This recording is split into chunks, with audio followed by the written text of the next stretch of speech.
La boulimie revient tous les jours et tu vois bien que ça vient combler un vide. Écoute ce que je vais te dire. Je suis quasi sûre que tu te réveilles déjà fatigué, découragé, avec cette impression de lutter en permanence contre toi-même, hein. Parce que quoi que tu fasses, tu sais que ça va recommencer, n'est-ce pas? Alors évidemment, quand les crises sont quotidiennes, c'est plus une question de nourriture et c'est pas une question de volonté non plus. Tu le sais, je le dis souvent, hein. C'est vraiment ailleurs que ça se passe. Et je vais t'expliquer tout ça. Je suis sûre que les crises arrivent à des moments précis de la journée, très certainement le soir quand tout s'arrête, ou le week-end quand il y a vraiment moins à faire, ou bien peut-être même le matin très tôt quand la maison est silencieuse, n'est-ce pas? Et là, tu as sans doute une sensation de vide qui arrive. Alors tant que tu es occupé, ça va, mais dès que tu t'arrêtes, c'est l'effondrement. Et puis souvent, quelque chose en toi se sent profondément seul.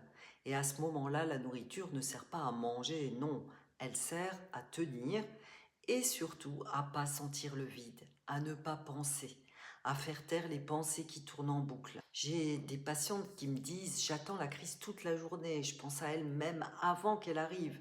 Et quand elle arrive, c'est presque un soulagement. Et là, bien sûr, c'est pas de la gourmandise, hein, mais c'est plutôt de l'anesthésie. Ici, la boulimie, c'est une tentative de solution.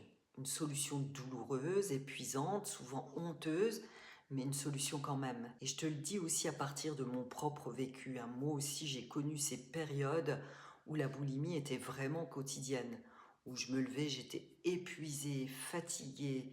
Je pensais que je devais me reprendre et tenir et être forte, et puis j'y arrivais pas. Et je pensais évidemment qu'à manger. Et évidemment, je culpabilisais à fond.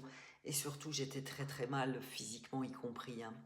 En plus, je me parlais durement et plus la violence intérieure augmentait, plus mon corps cherchait évidemment à compenser la frustration et à anesthésier. Alors la solution, c'est pas de guérir en rajoutant du poids en poids et en rajoutant de l'effort. Plus tu te dis: je dois arrêter, je suis nul, j'ai aucune volonté, plus le système nerveux se tend et plus le corps cherche à éteindre le mal-être. Alors la bascule, elle commence le jour où tu passes de il faut que j'arrête, je dois arrêter à et si j'accueillais que pour l'instant c'est là et que c'est une sorte de moyen de survie. Déjà ça détend, hein. Là, tu commences à ouvrir des portes. Accueillir ce qui est, c'est pas se résigner, non. C'est vraiment pouvoir se mettre en mouvement, faire autre chose et avoir prise sur ce qui est. Je t'invite vraiment à réfléchir à ça. Alors tu vas me dire, comment est-ce qu'on se met en mouvement? Je t'avouerai que toute seule, c'est pas forcément simple, hein. Vaut mieux se faire accompagner et tu sais que je suis là pour ça. Et tu peux aussi écouter tous les contenus que je te donne sur Instagram, dans mes podcasts et que j'ai enregistrés, hein. Tout ce que je propose sur les réseaux sociaux, ça va vraiment commencer à te donner des clés.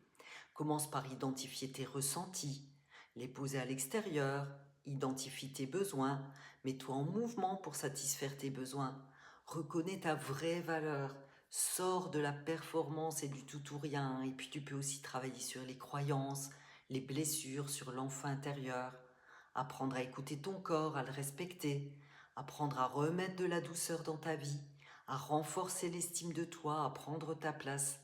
Et surtout, apprivoise tes pensées. Ça compte vraiment, hein. Nos pensées déterminent notre réalité. Pense à prendre soin de ton alimentation au quotidien, à te faire plaisir et aussi à célébrer ton parcours. Tout ça, ça compte et c'est ce que je propose dans mes accompagnements. Alors si cette vidéo te parle, pense à t'abonner, à liker et à commenter.